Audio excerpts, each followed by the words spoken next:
Olá pessoal, tudo bem? Então vamos para mais uma aula sobre a reforma tributária? Hoje vamos falar sobre regimes favorecidos. Já falamos sobre regimes específicos, quais são as modalidades e tipos de regimes, e hoje a gente vai falar sobre os regimes favorecidos. Sempre lembrando que todas as aulas ficam lá disponível no canal do YouTube, então vocês podem ir quando quiserem. Os conteúdos são extremamente atualizados, tá? Nós estamos agora falando tudo que a gente traz aqui já é sobre a lei complementar 214 de 2025, sancionada agora no dia 16 de janeiro. Então, fiquem à vontade para debruçar nos temas, porque fica lá disponível, e fiquem à vontade também para deixar lá suas sugestões, suas dúvidas, que eu sempre estou buscando lá, estou consultando para ver o que a gente pode sempre melhorar. Tá bom? Os regimes favorecidos, a gente tem aqui, podemos dizer que nós temos três, né?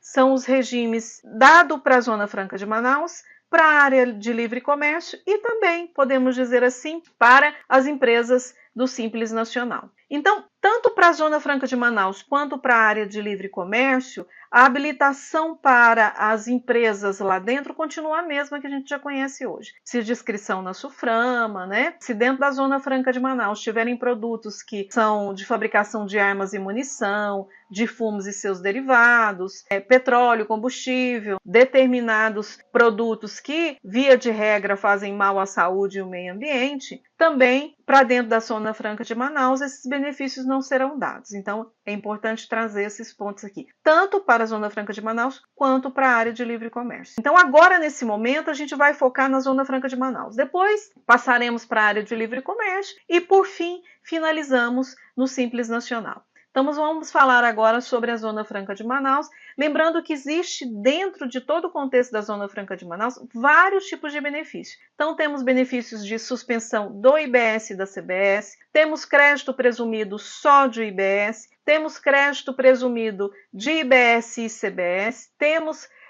alíquota zero de IBS e CBS, alíquota zero só de CBS. Então, gente, é uma miscelânea de benefícios. Eu vou passar ponto a ponto aqui, mas eu reforço sempre que é muito importante ir na própria lei complementar, tá? Para poder fazer essa validação lá efetiva, porque são muitas exceções e a gente não consegue aqui em 20, 30 minutos trazer todos esses pontos. Tá? Mas eu fiz um resumão aqui que eu acho que vai ajudar bastante vocês. Tá bom? Então vamos para a primeira seção. Temos aqui a suspensão do IBS e da CBS. E quando isso vai acontecer? Na importação de material que será industrializado dentro da Zona Franca de Manaus. Então, o que você importa para você que está na Zona Franca de Manaus, importar para a industrialização do seu produto lá dentro, você terá o benefício da suspensão tanto do IBS quanto da CBS, ok? Então vamos para o próximo. Crédito presumido do IBS, quando isso vai acontecer? Então, para os contribuintes habilitados no regime regular e também no Simples Nacional, que importarem material para revenda, terá crédito presumido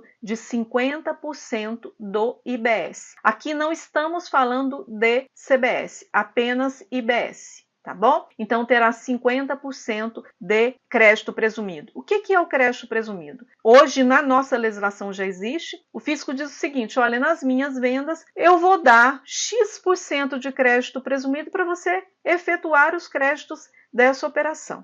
Tá bom? Para esses materiais industrializados de origem nacional, também, além do crédito presumido, poderão ou terão alíquota zero de IBS aqui nesse caso. Também mais um benefício trazido pelo crédito presumido para a indústria incentivada da Zona Franca de Manaus, sujeita ao regime regular do produto intermediário ali dentro da Zona Franca de Manaus, também terá um crédito presumido aí nessas operações de 7,5. Tá bom? Crédito presumido do IBS e da CBS, aqui nós temos dois. Para todo o território nacional, do IBS e CBS, inclusive para o material produzido dentro da Zona Franca de Manaus, nós teremos crédito presumido de 55% de bens de consumo, 75% de bens de capital, 90,25% de intermediário e 100% de bens de informática. Para a CBS, nós teremos aí 6% de crédito presumido quando o produto mencionado tiver uma alíquota de IPI reduzida a zero. E para os demais que têm IPI, o crédito presumido será de 2%. Tá bom? Então, mas temos mais. Também dentro da Zona Franca de Manaus, nós poderemos ter alíquota reduzida de IBS e CBS. E quando isso vai acontecer? Nas operações incentivadas de produtos intermediários dentro da Zona Franca de Manaus. E para esses casos, ainda tem previsão de apropriação de crédito. Redução de alíquota zero de IBS e CBS. Mais um benefício aqui. Sobre as operações originárias fora da Zona Franca de Manaus, ou seja, se eu sou um fornecedor para a Zona Franca de Manaus e aquele produto dentro da Zona Franca de Manaus será industrializado, né, isso tanto para o regime regular quanto para o IBS, das empresas que estão localizadas dentro da Zona Franca de Manaus, para esses tipos de materiais e para essas empresas que estão lá dentro da Zona Franca de Manaus, que irão industrializar, eu que estou aqui fora da Zona Franca de Manaus, quando mandar esse produto para lá, eu vou ter uma redução de alíquota de 0% do IBS e da CBS. Tá? Também acontecerá a redução de alíquota da CBS, aqui no caso só da CBS, em quais os casos? Tá? Sobre as operações realizadas por pessoas jurídicas, de materiais de origem nacional, quando destinados dentro das referidas Zona Franca de Manaus. Então, e nesse caso, além da redução de alíquota zero para esses produtos dentro da Zona Franca de Manaus, há a previsão de se creditar do imposto, tá bom? E a redução de alíquota zero de IPI. Isso já é previsto a partir de 2027. Aquelas alíquotas de IPI que foram iguais ou inferiores a 6,5 terão as suas alíquotas zero para todo o território da Zona Franca de Manaus. Então, com relação à Zona Franca de Manaus, são esses pontos. Agora vamos falar um pouquinho sobre a área de livre comércio, que tem benefícios bem parecidos com o da Zona Franca de Manaus, ok? E também é necessário todas as questões de burocracia. É preciso ter a inscrição na SUFRAMA, é preciso ser licenciado, todas as questões que a gente já sabe, inclusive que hoje já são exigidos, tá bom? Então, beleza. Quais são esses benefícios? Também para a área de livre comércio, quando você importar material de revenda, você terá aí, nesses casos, para a área de livre comércio, 50% de crédito presumido de IBS nessas importações, tá bom? Crédito presumido também para o IBS, material industrializado de origem nacional, né, com percentuais de até 7,5% quando você destinar, então, crédito presumido de 7,5% quando você que está dentro da área de livre comércio destinar esse material para a região sul e sudeste. E crédito presumido de 13,5% para quando você destinar para os demais estados e Espírito Santo, tá bom? Fica concedido também CBS, tá? Crédito em todo o território incentivado, 6% de crédito presumido em cima do valor que estiver destacado em documento fiscal. Tá bom? Outro ponto importante também, ficam reduzidas a zero as alíquotas do IBS e da CBS sobre operação originárias de fora da área de livre comércio. Isso aqui é muito parecido com o que eu acabei de falar na Zona Franca de Manaus. Por exemplo, se eu estou em outro estado, ou se eu estou fora da área de livre comércio, melhor dizendo, e eu vou adquirir produto para industrializar dentro da área de livre comércio, eu que estou enviando esse material para lá para ser industrializado, tenho o benefício de não recolher, ou seja, a alíquota do IBS e da CBS é reduzida a zero, melhor dizendo.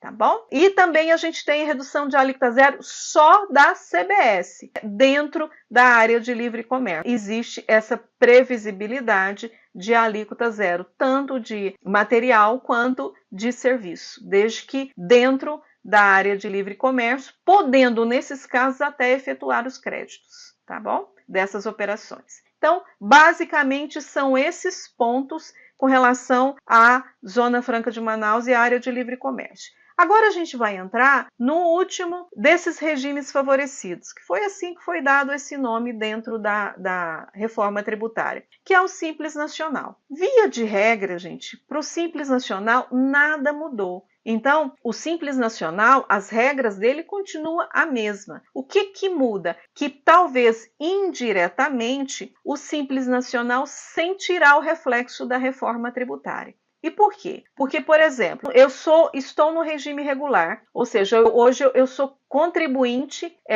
do PIS e da COFINS no regime não cumulativo. Quando eu compro de uma empresa do Simples Nacional, eu posso me creditar de 9,25. No caso da reforma tributária, o que foi dado é que eu, no regime regular do IBS e da CBS, só posso me creditar da alíquota efetiva da faixa do Simples Nacional. Então, se for 3,5% é 3,5%, se for 4% é 4%. Então, essa é uma das diferenças, tá?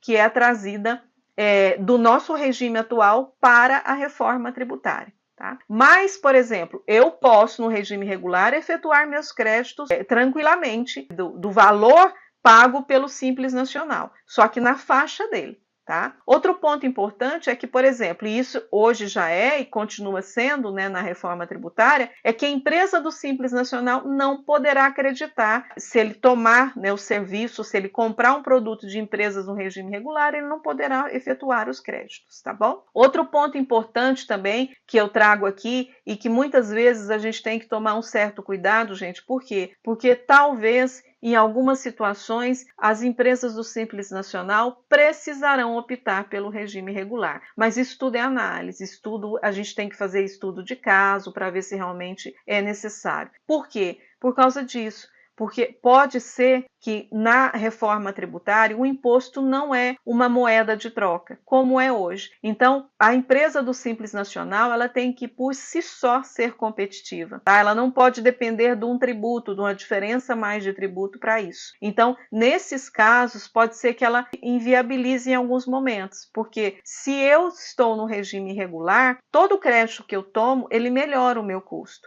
Então, se eu estou tomando um crédito que é o mesmo valor tanto de uma empresa do Simples Nacional quanto do regime regular, eu vou optar pela do regime regular. Por quê? Porque o crédito que eu vou ter é o crédito da alíquota referenciada. Já no regime do Simples Nacional, é a alíquota da faixa dele. É por isso que precisa estudar. Mas também não é tão simples para a empresa do Simples Nacional optar para vir para um regime regular, porque é fluxo de caixa pequeno que ela tem, ela precisa ter um bom capital para investimento em tecnologia, os sistemas dessas empresas de regime regular precisam ser integrados, então é um baita investimento em tecnologia, em mão de obra muitas vezes, e que as empresas do Simples Nacional não estão preparadas para isso. Então eu trago aqui esse ponto de atenção para os contadores, para que façam estudo cada caso dos seus clientes para ver se realmente viabiliza ou inviabiliza. Outro ponto também que é importante, gente, é a gente pensar o seguinte: olha, você está comprando algo e você vai ter um crédito menor, obviamente você vai ter um custo maior daquele produto,